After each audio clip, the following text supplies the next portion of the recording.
Warm welcome back to Intersections, friends. Our focus here is on dissolving boundaries, of expanding our frontiers, our understanding the depth and breadth of sort of what life can be and what truth is through a quest to challenging some of the boxes that we create for ourselves and for others in the way we operate in humanity. Today, we have as a guest someone who has sought to invite us to dissolve some of those boundaries in our relationships, and in particular in the inner relationships that we maintain with those that betray our trust, those that we feel have hurt us in some ways, caused some form of injustice perhaps, or just not shown up the right way in our lives. What would it take and what would it mean if we were to find a way to, rather than put them aside and think of them only in terms of negativity and hatred and a sense of vindictiveness or victimhood, if we were to actually create a space where we were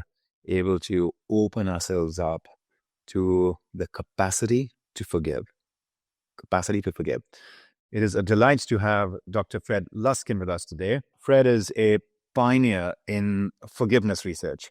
He's a professor at Stanford and the director and co-founder of the Stanford University Forgiveness Project, which is the largest interpersonal forgiveness training research project ever conducted. He's also been a practicing psychologist and a therapist for over 30 years, helping people live happier and more fulfilling lives through the practice of gratitude and forgiveness and meditation. An acclaimed speaker, Fred speaks to a variety of audiences, including investors and corporate leaders, medical and mental health professionals, and he's conducted stress management and emotional intelligence programs at leading organizations, including the Boston Consulting Group, Google, Microsoft, Yahoo, Apple, and Facebook. He's authored several best-selling books, including Forgive for Good. It's a book that I've often prescribed to my students at Columbia Business School. Forgive for Love and Stress-Free for Good. 10 scientifically proven life skills for health and happiness. Fred, it's a pleasure to have you with us. Welcome.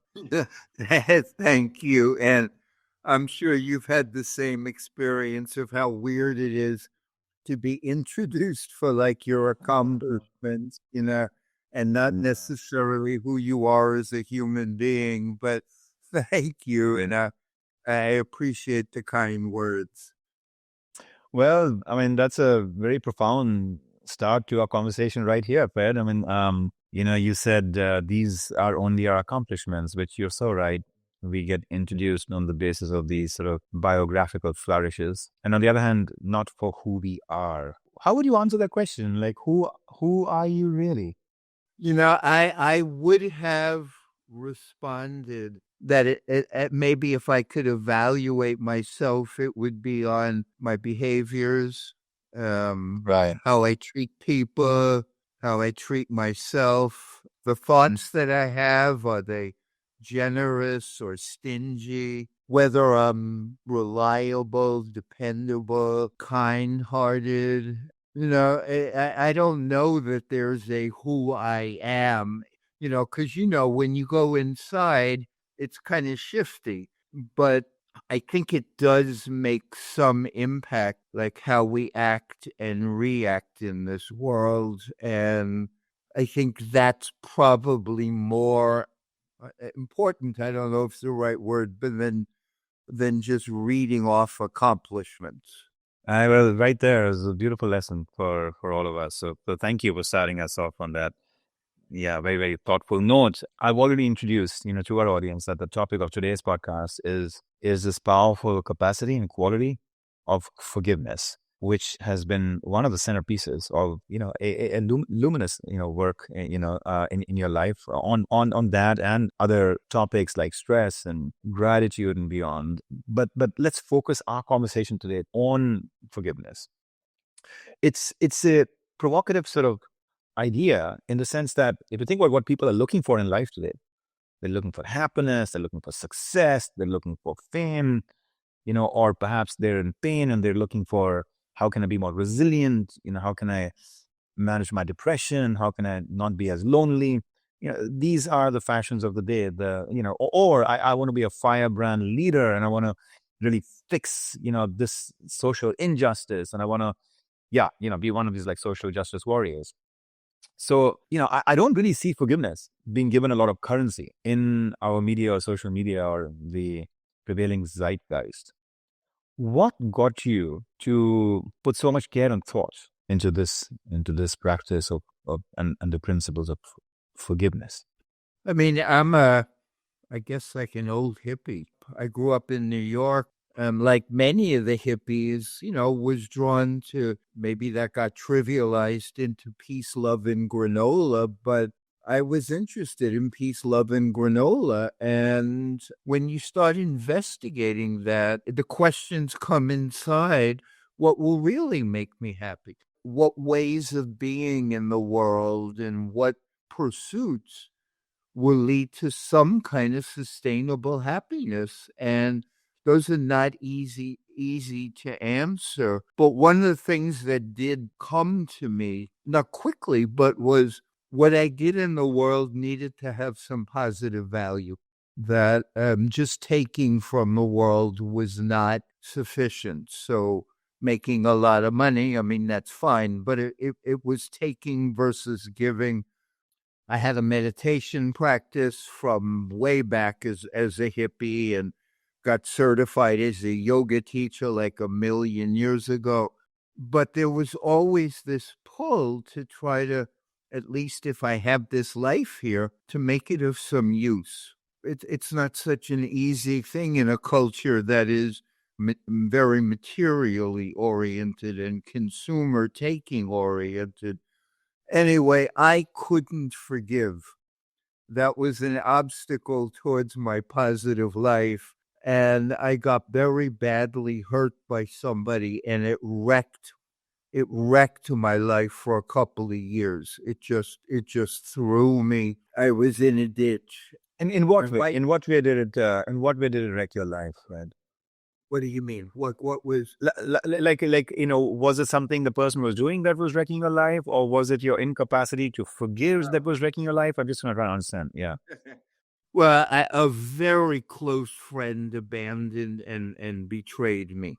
And my response to it, my anger and my bitterness and my fear, ruined my life. I mean, that's what I see now. But I was not completely, I was an emotional wreck, and I was very, very volatile because I had been wounded in a way that I couldn't process and I didn't anticipate. Anyway, my wife came to me one day and said, "Fred, I still love you. I just don't like you as much because I expected you to do better. Like, I didn't expect you to take what life threw at you and crumble like this." And that had quite an impact. And the only thing that worked or even showed itself once she kicked me in the butt was, "Fred, you're going to have to move on and let this go." Mm, Like it just came clear to me, I'm going to have to let this go. But that meant not just the thing, but my emotions and my thoughts about this thing. I'm going to have to let those go too because I'm trapped. yeah. And so out of that, the stuff that I did to dig myself out of this pit, I experimented with for my dissertation. So I took what had rescued me and made a very simplistic, very early forgiveness intervention that became my dissertation study at Stanford. That was successful. We got grants. I launched the Stanford Forgiveness Project, but it all came from my suffering. Yeah. Wow. Well, it's a beautiful thing to take something that has been a personal struggle, to grow from it, learn from it, and then to codify and systematize it, do research on it, and make it available for the world, as a growth journey. It's something that any of us could emulate for whatever struggle has been at the very core of our existence, in times past. So, Let me interrupt you for a second because taking our life experience Yeah. Paying it outward is not unusual. It's like, you know how many hurt people you meet who pay their hurt forward? You know how many abandoned people you meet who are mistrustful? There's so many people who have been wounded in childhood who take that out on their spouses and kids. Right. Many of us are paying it forward, but I tried to pay forward the part of my healing, not the part of my wounding. Yeah. Yeah. Yeah. That's a great way of framing it. Such a great way of framing it. So beautiful. So beautiful. Now, I want to sort of put the spotlight on one of those moments where you were paying forward your healing, not your wounding. And as part of that Stanford Forgiveness Project, you've ended up serving, communities of people who have been hurting and who need to go through their healing journey. One of those, remarkably so, was a number of bereaved mothers, from, I understand, correct me if I'm wrong, from Northern Ireland, where in the midst of that very bloody and enduring, Protestant Catholic, wars, they've lost their son, for example, to the battlefield there. And you brought some of these mothers in from Northern Ireland, I understand. What was that project about? And what journey did you take them on, and what value, was it measurable? Was it tangible? What gains it yielded? And I don't know. I think that would be an incredibly powerful story for us to hear from you. There was a minister on Stanford's campus who read about our forgiveness project, and he had been doing back channel diplomacy for a while in Northern Ireland between the Catholic and the Protestant sides. And he called me and said, "We can't create dialogue between these two sides because they're bitter and they keep on throwing at each other all the wounds and all the murders and all this that the other side did, and they can't get past that." So he asked me if I was willing to work with him to do a demonstration project, taking mothers from both sides of that conflict who had lost sons. I see. So they're from both sides. Yeah, we brought Catholic and Protestant women together, each of whom had had a son murdered. That we tried to teach them to forgive. And he thought that that would be a really good demonstration project to show that, of course you're devastated and of course your life has been ripped apart, and you can open your heart back to life, which is the essential aspect of forgiveness. You can open your heart back up. So we worked for a week.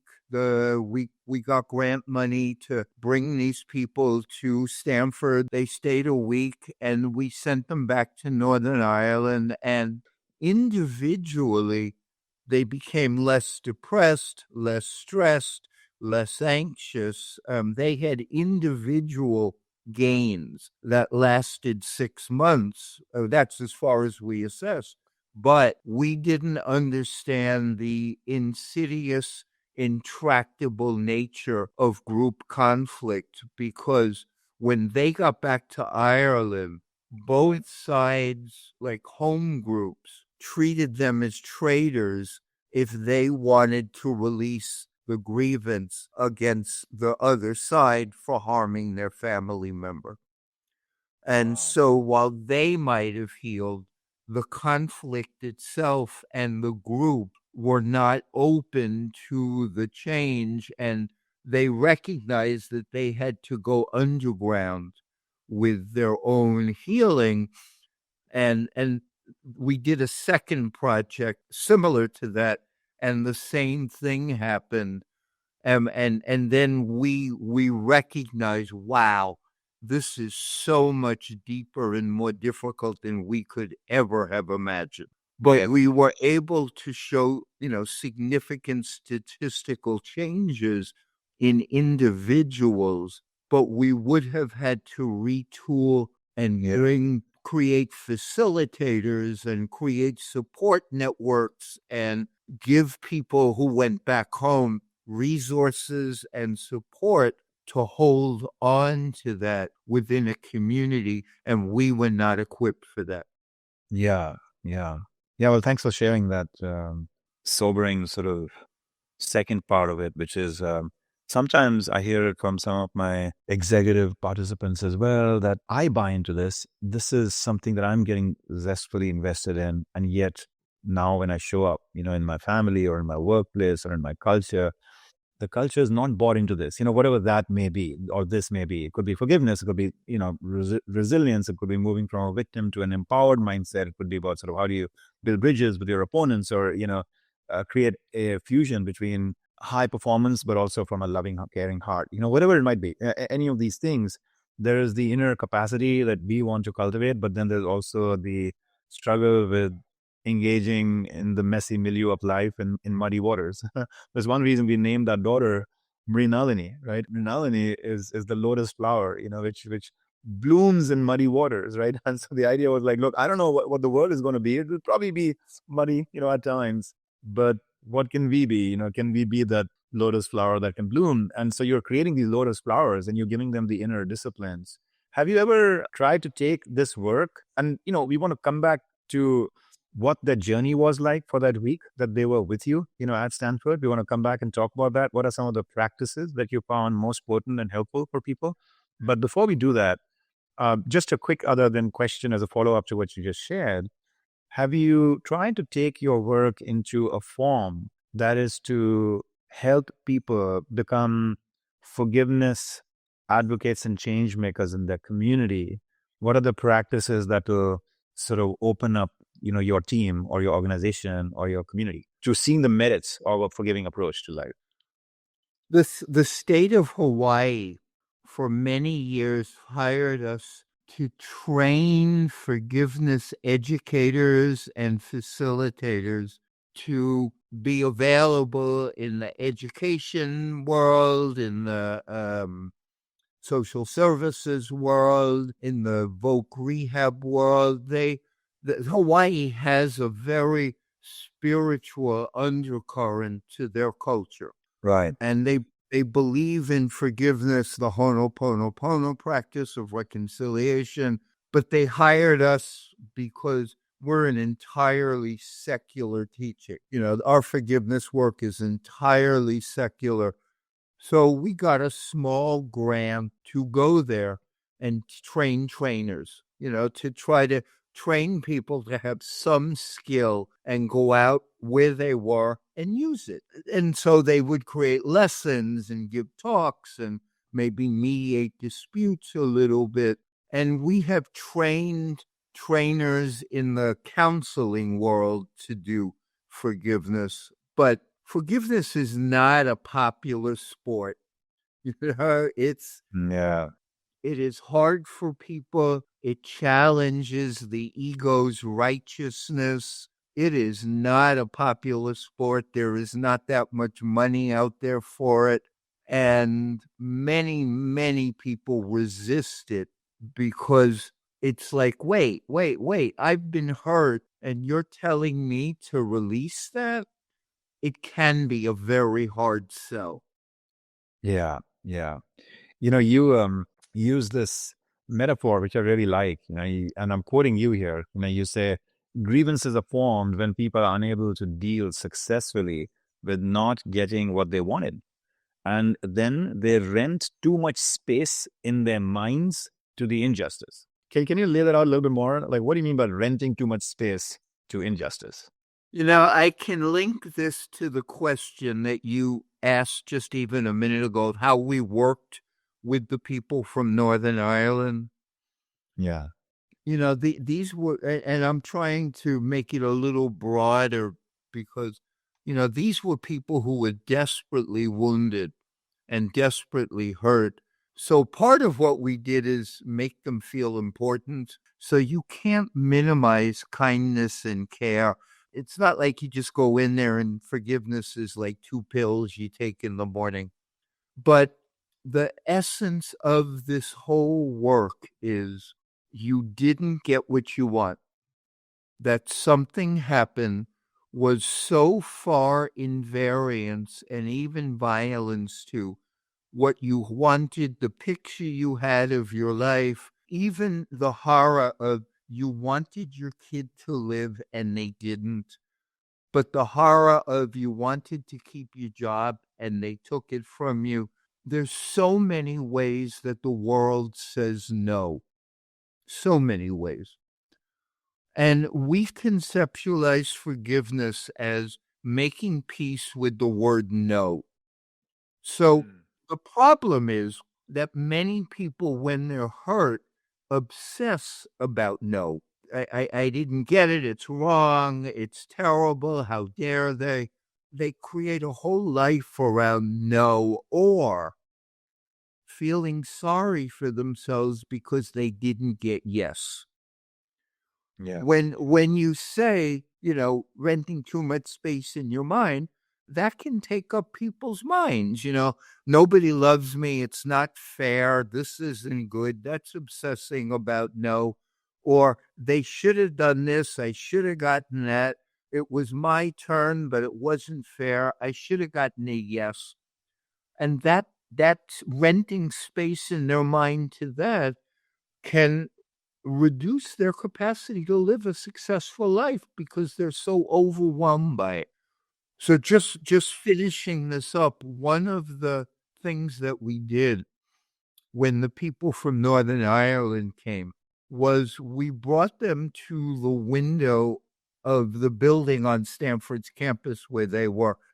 And it was a fifth floor window with a nice view of the hills behind the campus. And these people had just come from Belfast where it was like 31 degrees and gray, and it was gorgeous at Stanford. So we opened the window and had them open their arms and feel the sun hit them. Yeah. And we said, the same universe that killed your kid provides the sun. Mm-hmm. And you have a choice every minute. You can open to let life's goodness in, the sun, or you can argue with what happened and not make peace. And we're here to teach you to try to lower your argument and make you more available to the rays of your sun that exist. So that was the theme of our week, and that's probably still the theme of our training. Mm-hmm. Beautiful. Beautiful. Yeah, I love that sort of idea of letting the rays of, the sun in. You mentioned in your book, Forgive for Good. I found it very helpful. I actually use that idea a lot in my class in citing this beautiful work on forgiveness you've done, which is that forgiveness is a gift that you give yourself. Yeah. It's a gift that you give yourself. Now, most of the times, I think people are thinking, well, but if I forgive, I'm loosening the standards for this person. I'm sort of letting them off the hook, for some terrible behavior they've engaged in, which is actually quite unforgivable. So I need to hold on to that grudge and that bitterness because they need to be punished. They need to be thought about in very villainous terms because otherwise I'm letting them off too easily. But you're saying no. Forgiveness is not a gift that you give them; it's a gift that you give yourself. So talk about that. There's that well-known Nelson Mandela: resentment is like drinking poison and waiting for it to kill your enemies. Yeah. And that's the crucial adage. Like if you work with people, they tend to act as if their negativity or their resentment or their self-pity or bitterness, that those are organic and real, but forgiveness and compassion, like those are somehow outside, that those belong to somebody else, but they can invite them in. I don't see it that way. I mean, I see it as it's all a choice, even though the negative is much easier to access. But anger and bitterness and self-pity and kindness and goodness and forgiveness, they're all wired into our nervous system. Through attention and practice, we can make the positive ones more available to us. So much of teaching people is to remind them that they have more choice than they think. So it's not inevitable that you're going to stay angry for 2 years, but it's useful to be angry at first as a part of the grief process. Yeah. So that gift that they give to themselves is to stop their mind and body from eating themselves up. Mm. If you become bitter, which so many people, I mean, we've also done work in Sierra Leone. I've gone to Colombia after their civil war. We did a forgiveness thing at the UN after the attack on 9/11. And I've dealt with so many people who have had horrible losses. And the essential teaching is that loss is going to impact you, and it has to.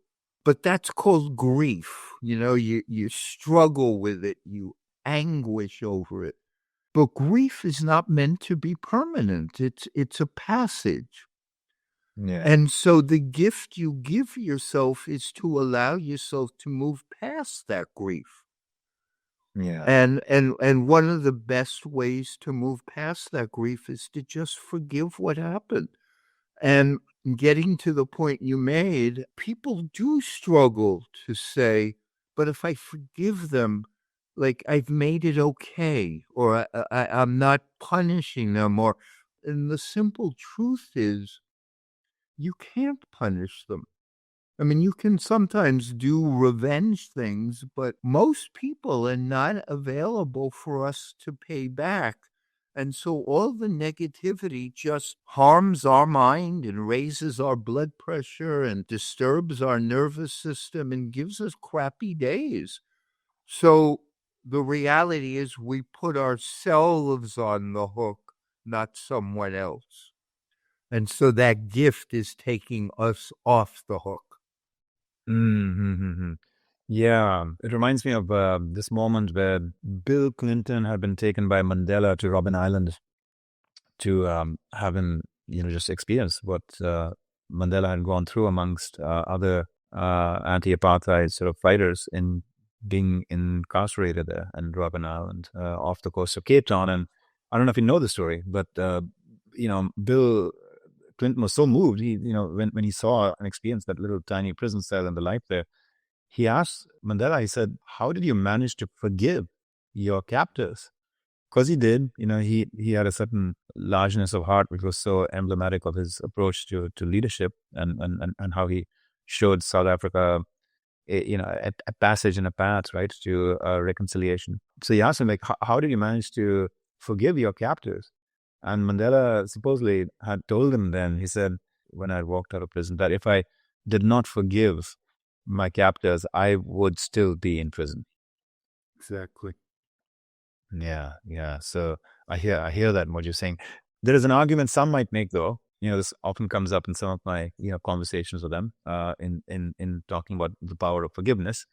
That, well, it's true that some of these individuals who have perpetrated all kinds of injustice on us, etc., are not available or accessible to us anymore, and might even have passed away, etc. But there are some who are very much in our lives right now.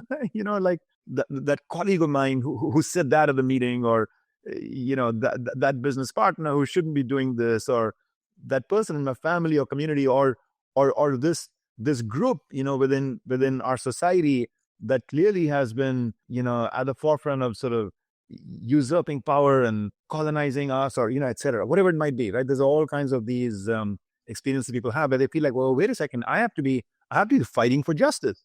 I have to be standing up for myself. I can't be a doormat. And this notion of sort of forgiveness, rather than fighting the injustice and pushing back at it, and speaking truth to power, and any or all of those things, right? And so what is the role of forgiveness in the context of those who are on fire but wanting to fix the system and fix people and fix relationships and not just be a doormat? One of the problems that is almost never discussed with that kind of approach is the disturbing effect that anger has on our ability to think. And so anger is a very helpful thing to alert us to danger and orient us to try to find a solution quickly. But it's not meant for deep problem solving and it's not meant for figuring out long-term solutions to anything.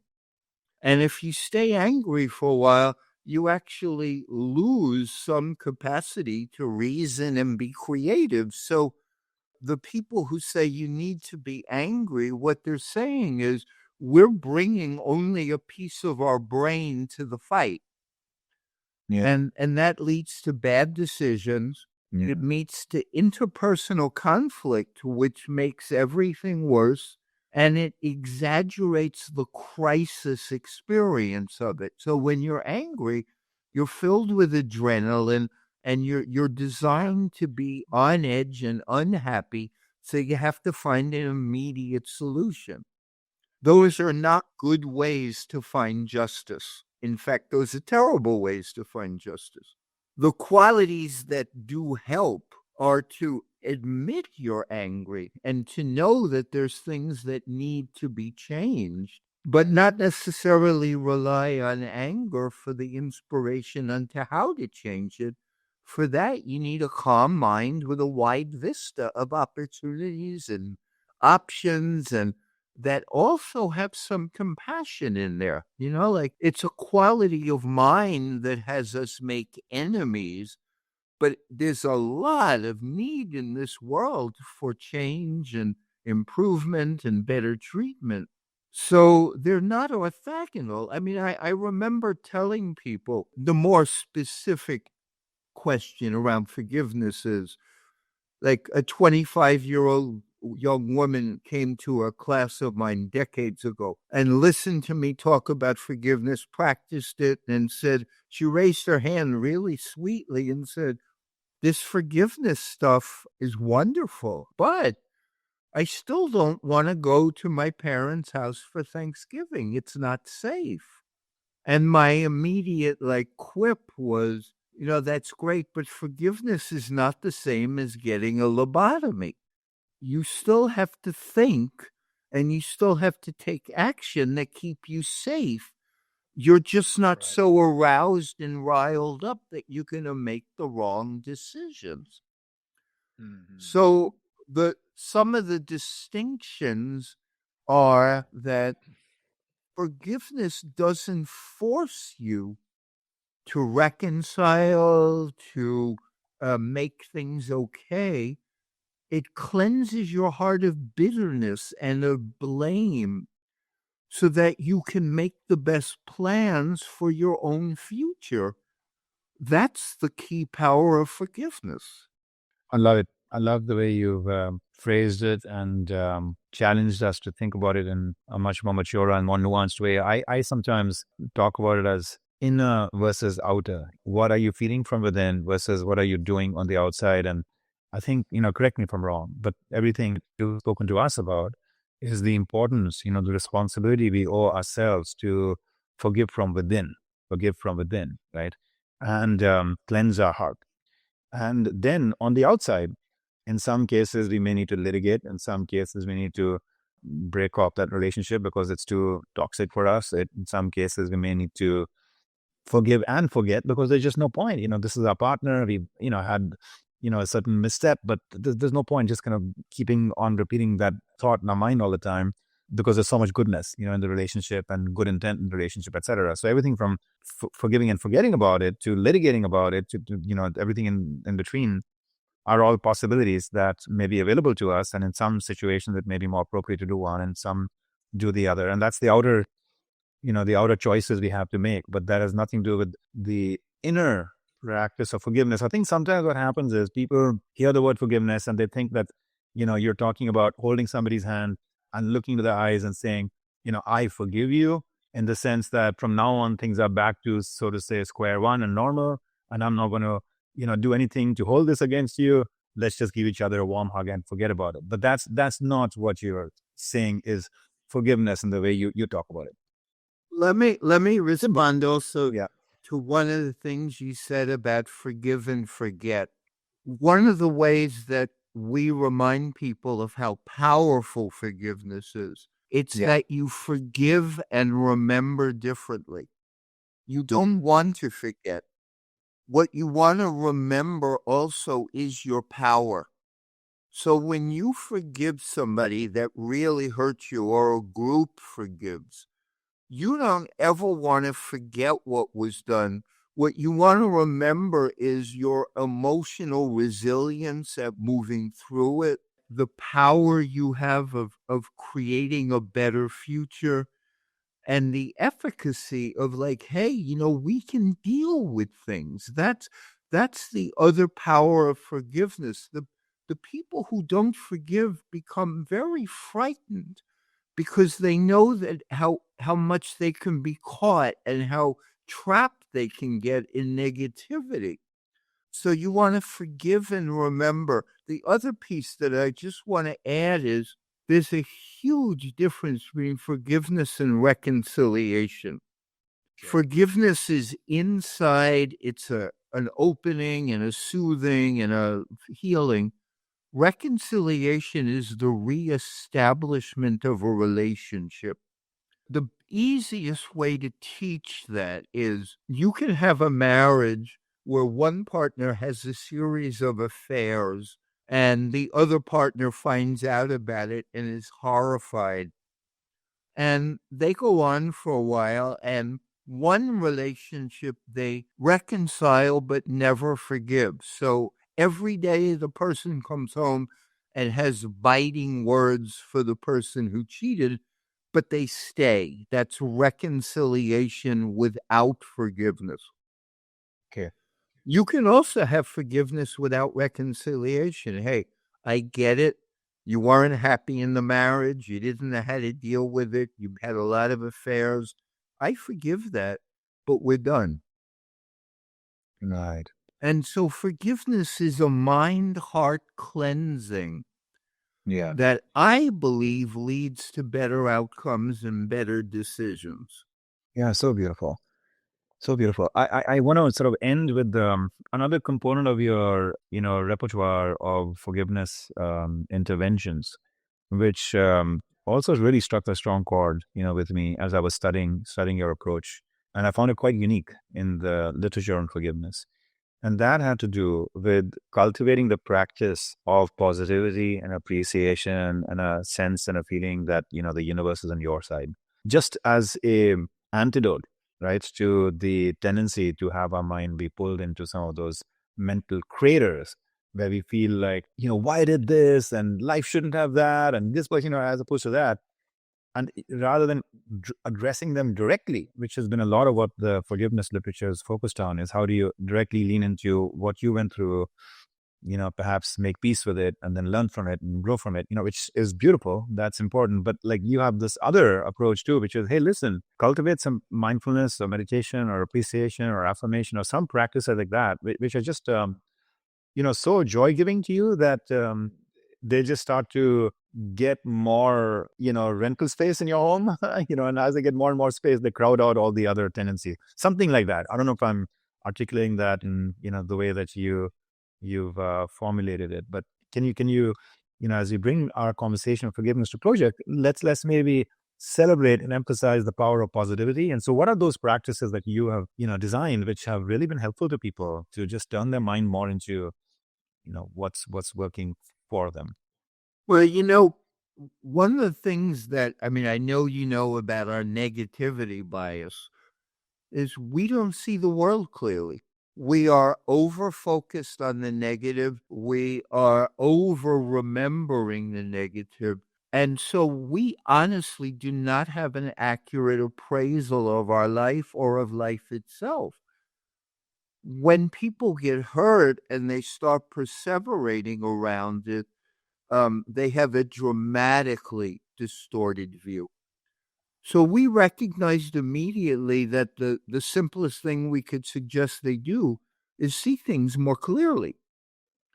So that's called gratitude or awe or appreciation. So we might say, okay, I know this person lied to you.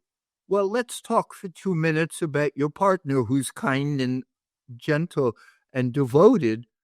they're there too. So let's help you get a better view of your life so you can speak more honestly about it. That's the crucial thing. So if you tell a grievance story, we don't say it's wrong.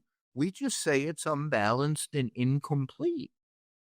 And so much is simple is, yeah, that's true. And so let's look at the sun, or let's remember that people have loved you, or let's just give thanks for food, or let's notice that your body's working, and then include that in how you talk about your life. So, yeah, my neighbor is an idiot, and my kids are wonderful.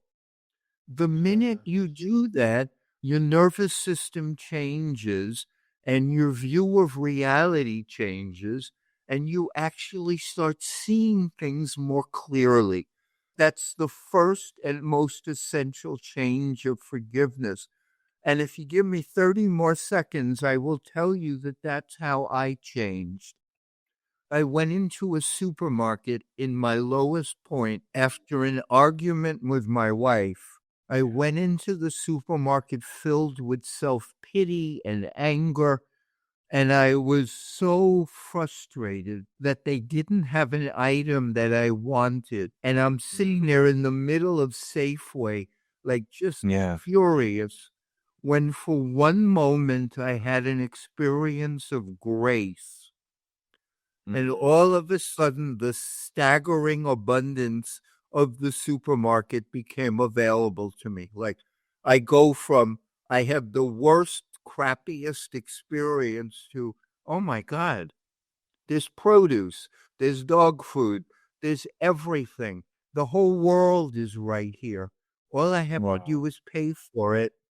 That transformed my experience. It changed my life. And that was my entree to opening to forgive this person that had hurt me. Oh, wow. That's such a vivid and powerful story to share. Thank you for doing that. And I have my own sort of love-hate relationships with going grocery shopping, and it's for, different reasons, but, milder reasons, more to do with like, oh my God, there's so much complexity. There's so many choices. Why don't, they make life simple and just give me one brand of this or one flavor of that? But now there's a whole different way of framing it, which is like, wow, what a bounty, and what a richness of heart the universe and nature has, and putting all of this in front of me, which is that reframing that you said you went through in your own ways. How beautiful, how beautiful. Fred, I'm going to invite you to have the last word as we bring this to closure, and I'd love to hear from you, where you're taking this very important and beautiful work, and what's your big dream, and what you're questing for in advancing this footprint, of the power and practice of forgiveness in the world. And as you offer, kind of think about what you want to offer up to us as that dream, from you in the year and years ahead. I want to just close out my part of the conversation with this. I love your metaphors. You have this very, very sort of elegant, simple, vivid, evocative way, of making us, see as like obvious, something which we may never have seen so far, And so this is again one of your metaphors, and I'm kind of quoting you. It's about, you talk about how to say, picture the crowded screen in front of a harried air traffic controller. Picture the chaos in the room and the jumble of planes on the screen. Now imagine that your unresolved grievances are the planes on that screen that have been circling for days and weeks on end. Most of the other planes have landed, but your unresolved grievances continue to take up precious airspace, draining resources that may be needed in an emergency. Having them on the screen forces you to work harder. It increases the chances of accidents. And these grievance planes, become a source of stress and burnout. That's often is the result. What a powerful metaphor. So thank you. Thank you for all you're doing to very creatively and thoughtfully bring an enduring truth, a timeless truth, something that all the great faiths and and traditions have talked about, the power of forgiveness. You just talked about how it's so deeply coded in the traditions of Hawaii. Thank you for bringing that in this very modern, accessible, practical form, and all the great work that you've done with the bereaved mothers of Ireland and beyond. So grateful. So grateful. But yeah, let me turn it to you for final thoughts. Thank you. And I'll just say that many of those metaphors came because the people from Northern Ireland had like an eighth grade education, and we were, pointy headed Stanford people. And we recognized very quickly they had no idea what we were talking about. And so Yeah. I mostly had to create simple ways of describing what we were offering to them. And I learned early on that's how you reach people. You make it simple. Oh, Hey, beautiful. thank Beautiful. you for asking me to join you. Yeah, yeah. So Fred, what's your big dream now? Where are you seeking to direct your journey in life? And you can make this as much personal as you can, as professional. It could be anything, but we just love to hear a little bit of sort of what's pulling you in the present moment forward. Right this moment, I'm in the middle of a book tour because we just published another book on forgiveness called the Forgive for Good Workbook.